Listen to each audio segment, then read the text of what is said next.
Well, hello everyone, and welcome to what is kind of a strange Final Fantasy Brave Exvius video. Yeah, I bet you weren't expecting this, were you? We are going to take you to class and try to help you learn a thing or two about Final Fantasy Brave Exvius. Yes, that's right. We're here to teach you a little bit about this game, and I have kind of a simple layout, but that's okay if you learn something. So let's start really quickly. We have our nice little notepad here. Look, I can even say hello. That was cool. Okay. But let's talk about Final Fantasy Brave Exvius. More importantly, let's talk about probability. And I'm going to start with just setting some ground rules. First of all, I want to make something that I think is really clear about this.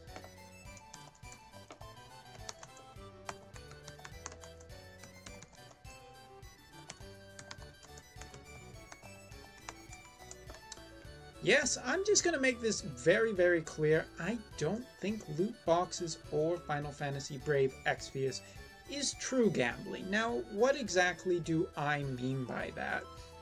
Obviously, I will make this statement right now. Yes, I do believe that gacha is a form of gambling, same as, well, let's just make a list. Card packs. Those are a form of gambling. Loot boxes, we already mentioned. But, hey, what's the big difference to me when it comes to all of this? Why do I consider this to be just a form of gambling and not as serious as going to a casino? Well, a casino is simply, let's put it this way. You enter with $100 into a casino. Look, you have this nice $100. You go into the casino like that. And while there is a possibility you can win big, there's also the possibility you walk out with $0 and nothing to show for it except the experience. Now take Brave Exvius. Let's take $100, which quite frankly doesn't get you very far in Brave Exvius. And you put that into FFBE, you get some rupees, and then out comes, let's say you do, well, let's just say you do about 2 11 pulls on a banner, and worst case scenario, you get 1 gold and, I don't know, 10 blues. But since we did 2 pulls, let's say we ended up getting the worst case scenario, and 2 golds and 20 blues. Now, the big difference to me between all of this is the simple fact that you do get something from Brave Exvius as opposed to the casino, if we qualify that both the casino and the Brave Exvius give you that gambling sensation. I guess if you're just paying $100 for that gambling sensation, if you only spend $100, that might not be so bad. But with Brave Exvius, you do get units. And I think that's the big difference. The casino you can walk out with absolutely 0 reward, and in Brave Exvius you always are guaranteed to get something. The same with card packs and loot boxes. Now, the value of that item is obviously based on the meta, the market, and just the rarity of what you get, and the dollar value once it comes out. Now you can tell me, well, you can't trade your Brave Exvius units in to get anything, but they are worth some gil. So, for the hard argument of this, let's just come to a tiny, quick, immediate understanding that Brave Exvius, I don't consider it true gambling, because you do always get something. Now, the value of that something is totally based on you, and over time you may find out that you were wrong.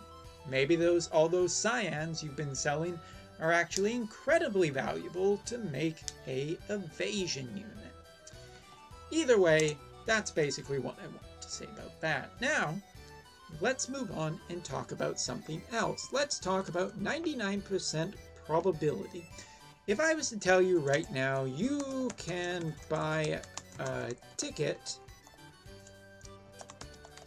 with a 99% probability. Oh no, why text wrap? Thank you. Probability.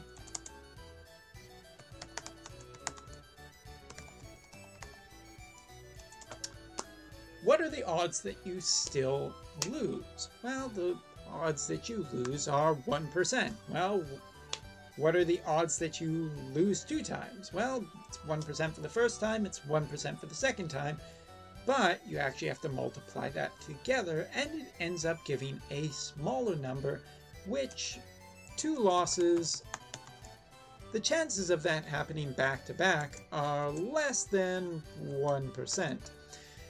As a matter of fact, yeah, I'm getting my percent backwards. No, I was right the first time. It's been a while since high school math, but we're going to do it anyway. So the chances of getting 2 losses are highly improbable, but can happen. As a matter of fact, in this 99% chance of winning, there is a chance that you end up losing every time. As a matter of fact, you could end up, in theory, with 99 losses in a row. Now, the odds of this happening are so statistically small that the chances of it ever happening are pretty close to 0, but even in a 99% chance probability that you win in this contest, there's still a lot of chances that you end up with 99 losses in a row. It can happen.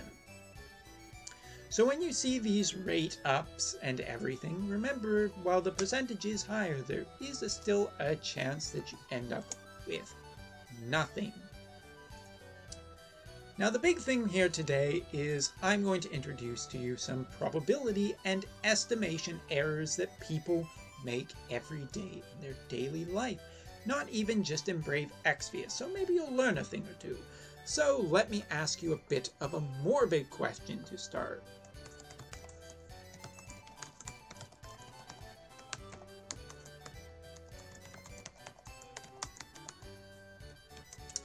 So our first option is, let's go with a tornado. Yes, I have these already planned out, and I can't spell. You're going to find out really quickly that I cannot spell today.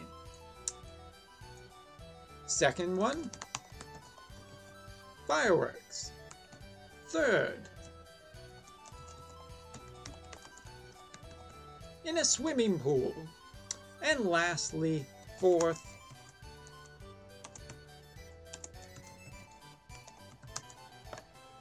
asthma. So if I was to ask you this question, of these 4 ways, which is the most likely way for you to die? What is going to be your answer? Well, pause the video and think about it. Because I'm going to tell you right now, because that's how videos work. Now, first of all, it's kind of interesting. The way that you are probably most likely going to die is, in order, a swimming pool, asthma, fireworks, and a tornado. Nope, sorry, I got it slightly backwards. A swimming pool, asthma, a tornado, and fireworks. I got those last 2 wrong, but it's okay, we're gonna keep going. Why is this? Well, a lot of average people will end up telling you, possibly giving you the answer of tornado or fireworks. And why is that? Well, think about what you hear in the news nowadays. Do you ever hear about someone dying in a swimming pool? Sometimes, but not very often. And same thing with asthma. You really don't hear about deaths caused by asthma. But what you do hear about is people who are killed in tornadoes or fireworks, because those are really rare events, meaning that we hear about them more in the news if they were to happen. Which is kind of just in general interesting, but it does alter the way we think about odds and probability. Because when we hear about something happening more often, we think it is more probable.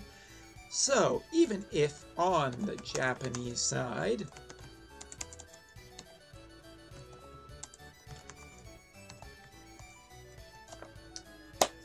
let's say you have that juicy, delicious 3% rainbow rate. Oh my god, I can't wait to do some pulls at that 3% rate. What could be some pitfalls of this? Well, simply put, how about the Reddit threads? The constant, and this is not to say anything bad about you, Nasta. You're wonderful. Please don't ban me on Reddit for this. But I do digress. In those threads, you constantly see threads upon threads, much better, of people saying, I got this rainbow, I got this rainbow, I ended up getting 4 rainbows. And a lot of the time you just see a lot of the success posts, but you never see the failure posts, the posts of people who are very unhappy and got 0, except for the people who are complaining. I normally just post Kupo, Kupo. But anyone who knows my videos will know why I do that. I mean, it's not me, it's totally posted by someone else. Anyway, so this is what is called kind of a lottery effect. Let's put it this way. If you were to go play the lottery, do you ever hear about the interviews from the people who lose? The answer is no. You always hear only from interviews from the people who win. That puts a expectation in your brain that, hey, I only hear from winners, I don't hear from losers. As a matter of fact, if they were to interview the losers, the interview could possibly go on for a year, depending on how many losers there are, even if it's just a short interview. But we don't hear about a lot of certain stuff. We don't hear about all the unsuccessful times as much as we hear about the successful times of these things, which is what keeps people playing the lottery, is the simple fact that, well, you only hear about winners. It kind of puts an expectation in your brain that you can be a winner too. And this is an error in estimating odds, which I think is really interesting. This error in estimating odds basically changes the way we think. So, going back to the lottery, it's kind of the same thing when you say between FFBE and the lottery. When you just go and you see posts of people saying, I did this good, I did this good, I got 5 rainbows on the step up, woo! But the odds of that happening are incredibly bad, but seeing it kind of puts an expectation in your mind. When it comes to the lottery, for example, most lotteries, you have a better chance of getting hit by a bus and then struck by lightning than winning the lottery. But hey, if people understood probability better, then we would probably live in a society where lotteries would exist a lot less. But this does bring up a concept of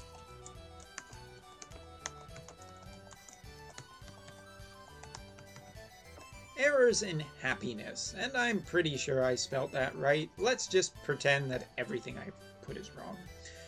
And so this comes down to a man called Bernoulli, who made a basic formula that we can estimate the value of any outcome and any choice mathematically, which is simply as follows.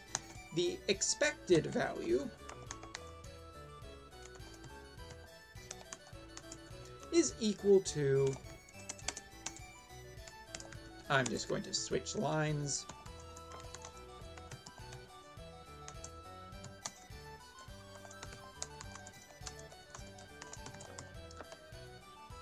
So the value of any wager ever would be the odds of the gain versus the times the value of the gain. In other words, the percentage that you would either win times by the value of it. Now, value is a very tricky thing when talking about Brave Exvius, because even though we know some units aren't very good for our teams, we like them enough either from their design or their limit burst or pure nostalgia that the value of that unit is considerably higher and therefore outweighs the probability that we will not get that unit. Heck, this seems to be the very thing that the Japanese side is founded on when it comes to limited time units, where the value of a unit you like from a series you like could be a lot more valuable versus the worse odds of the fact that there's never a step-up program for limited time units, and there's never any kind of bonus for limited time units except for the fact that you get oodles of trust mogs from the raid pool, but that's about it. So always when we take a look at this, how should we act? What is it that we should do? The problem comes from estimation that people do in terms of odds and value.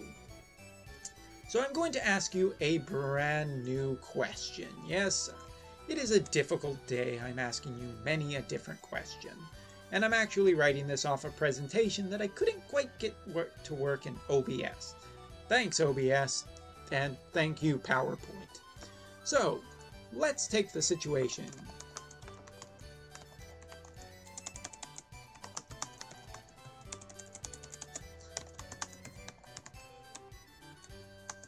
And if I could type, that would be fantastic.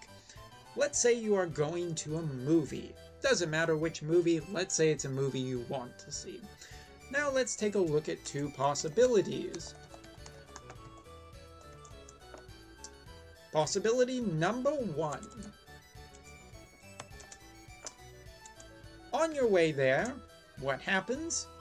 Well, you're going to lose your movie ticket. Oh no, why did you do that?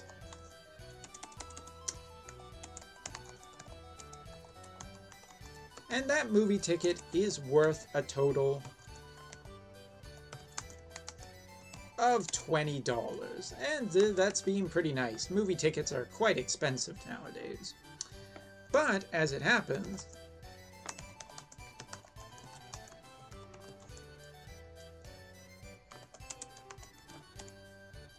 but you have an extra $20 on you. So when you get to the movie theater, you can just buy another ticket. Now, ignoring the fact that you know I probably have something to say about this, what is your answer?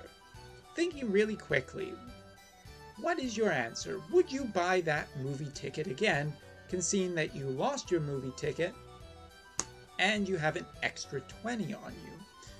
Well, answer that real quickly, because here's possibility number two. You lose a $20 bill on your way to go see a movie.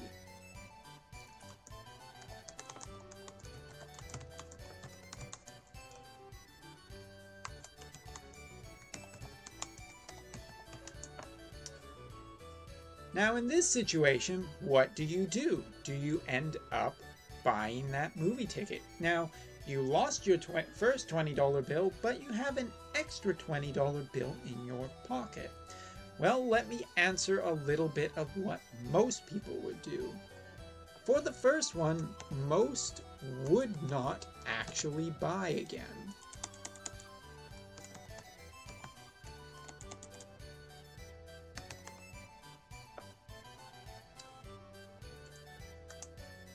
I'm not gonna lie, I'm not super happy with that, but it's fine. So the answer for the first one is that most people would not buy the ticket again, because in having lost that ticket, they don't want to rebuy the ticket. Most people wouldn't want to do that. It's a negative experience. Now, how about the second option? The interesting thing here, most would. When it came down to polling in this experiment, people found that in situation 1, under the possibility of you losing a movie ticket worth $20, and the second situation where you lose a $20 bill, people are more likely to do it when it is the $20 bill lost as opposed to the $20 ticket. However, in both situations, you've lost basically a piece of paper that is worth $20.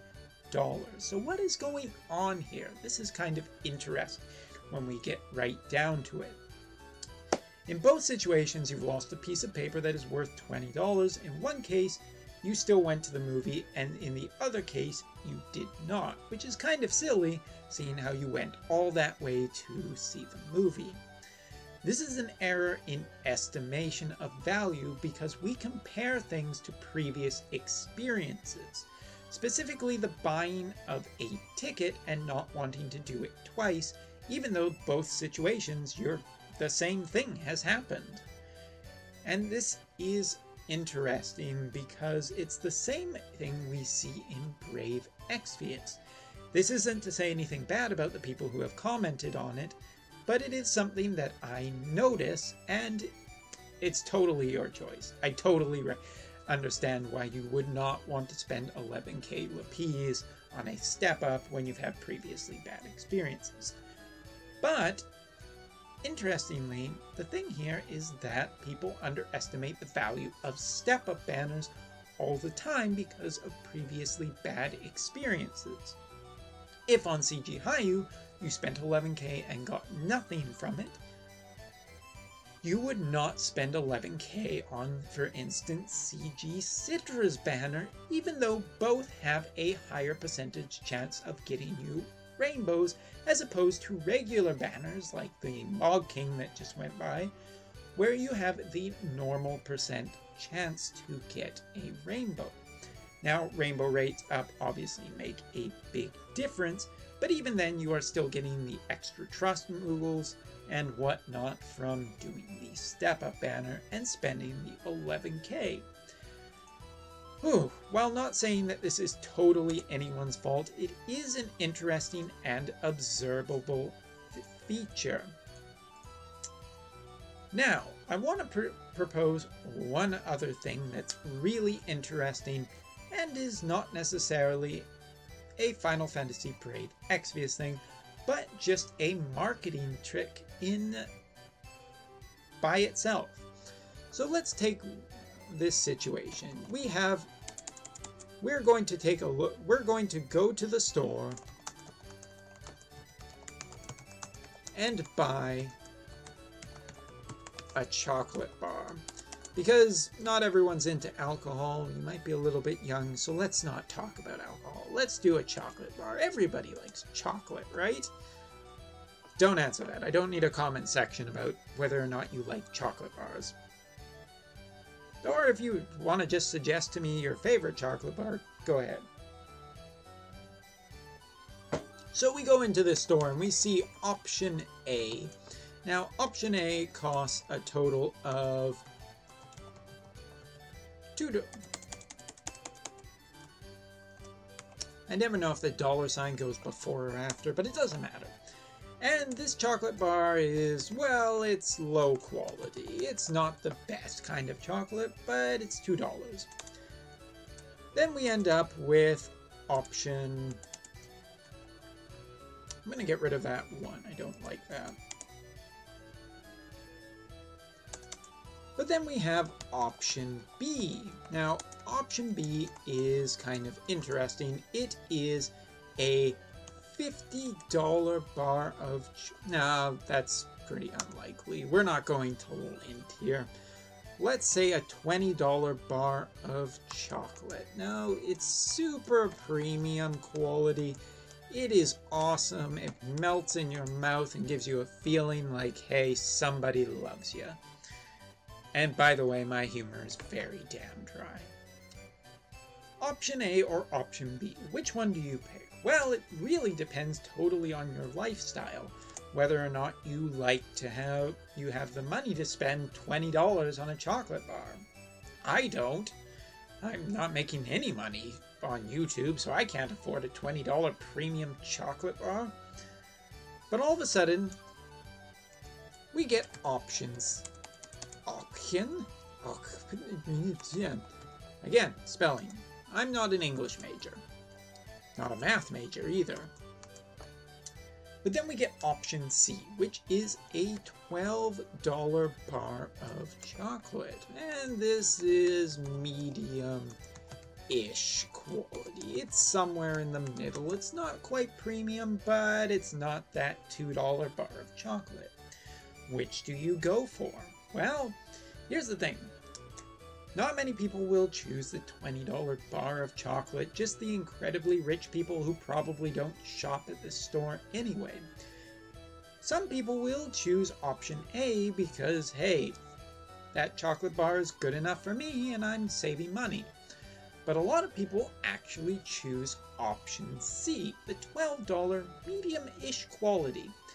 And this is interesting because this is where marketing really kind of becomes just a little bit devious. Because the simple fact here is if we were to take a look at the profit on the $2 bar for the store, so let's call it store profit. We'll even make it one word just to make grammar people angry at me. And in this they make about 30 cents of store profit. Well, that's kind of cool. Not very profitable for the store, but it's a profit nonetheless. Now let's take a look at option B, all the way down here. So, what's going on here? Well, they are making about $5 profit on this. It's a good quality product, but they don't sell too much of it, so honestly, it's just kind of okay. It's making them some money. That's the good news, off those rich people. But what about option C? Now, this is kind of interesting because this is where the devious part of this trick comes into play. Because they're probably making about $6 or the most profit, possibly on option C out of all of the options, because they know of a little bit of a trick in people's error in estimating value. And that is the fact that most people don't want the lowest quality item they can get. In general, people want something slightly better than the lowest option as just, well, when you're seen with the lowest quality chocolate, some people don't care, but a lot of people do care what other people's opinions are of them. So you probably want to spend just a little bit more than nothing on a chocolate bar. But option B is just too expensive for most people. They just can't afford it. But hey, I want to treat myself a little bit. I'm going to go with option C. So option C is actually priced considerably more to get the most amount of profit out of this. And of course, a store can even add an option D. And they can price this to be either closer to option B or option C, depending on where they want the profit, where they are getting the most profit from. Now, the long and interesting story of all of this is just how people underestimate value. And that's the case in a lot of things that we see even in Brave Exvius, where people underestimate the value of certain units, like Duke or Lunera, for example, and don't really consider the quality of them at the time they are using them. But really, now I'm just tooting my own agenda, trying to promote Lunera and Duke as much as I can because I like those units. But these are really interesting things that we see in society and in people. So remember, the next time you are valuing a unit or a banner, just remember, there may be more going on here than you quite possibly can see. And really, the people who have been doing this marketing for a long time in terms of store profits have been doing this for a long time. And just because you have had a negative previous past experience doesn't mean that you should pass up another good opportunity. But I've even ran out this entire song. So that's all for this video. I hope you found this kind of interesting, and who knows, maybe I'll do another one of these in the future. And maybe I'll even work on my spelling. But not likely. Anyway, see you all next time.